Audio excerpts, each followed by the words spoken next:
You found it's helped you progress towards your targets, aims, goals? Definitely, definitely, because I think, we live in a day and age where we're bombarded with information, and if we don't stay focused towards a clear outcome, we can just bounce around because we open up social media and, we'll scroll, we'll see something that takes our eye, we'll go, oh, beautiful, maybe this is what I want to do, awesome, and I'll start enrolling in a course. I could spend 6 months doing something, and then I'm not too sure. I'll bounce around. I'll find something else on social media or, ads on TV. We can bounce around. And so many people, I think, if they don't have a clear target, what they're aiming towards, what they're really wanting in life, this is when they can bounce around from left to right to left to right. And people go on years and years. And I know I did up until my mid-20s. I did try a lot of things. I was a full-time musician as well.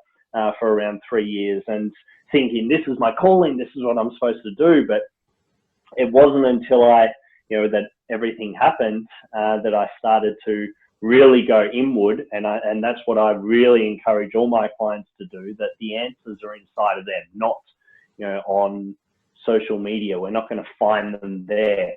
They might help draw it to the surface, but it's about setting time out for ourselves where we can say, all right, I am confused. I'm not too sure what I'm supposed to do in my life. I haven't found my passion or my purpose. I'm not too sure on a vision. So how am I supposed to even figure out goals? And those sort of people I encourage to, okay, turn off the phone, turn off any, distractions.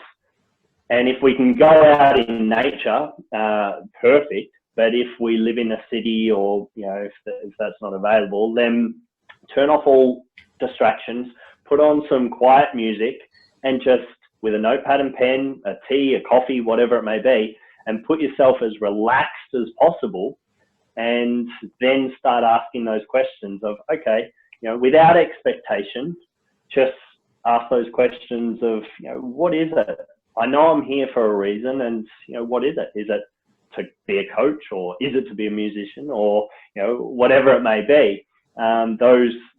Those answers will start to draw to the surface. But if we're always just looking for the answers on the outside of us through social media, through all these other things, that's when we can just bounce around. And and I've got clients that are in their near 60s, and they've said, man, for the last 50 plus years, I've just been doing this, and I still don't know what I'm supposed to do with my life. And that's like, well, we got to spend those times going inward.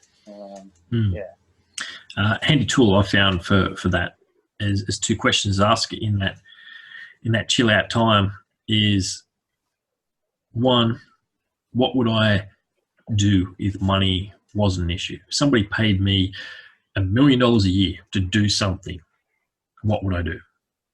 So it takes that money factor out.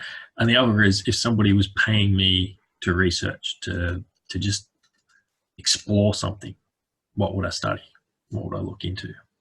That kind of Nice. opens people up, because usually a block is time or money for what gets people out of their thing. If you can get them to think about what they're passionate about, then they realize what they're passionate about and might be able to find a way to make that work. From my experience of myself meeting people like you and my clients, when you find that you can tap into a passion, that work is so much easier. Yeah, it's not work. Exactly. Yeah, it's not. And I think everyone is here for a reason. I'm a strong believer that nothing happens by chance or luck. The universe works in specific order and ways.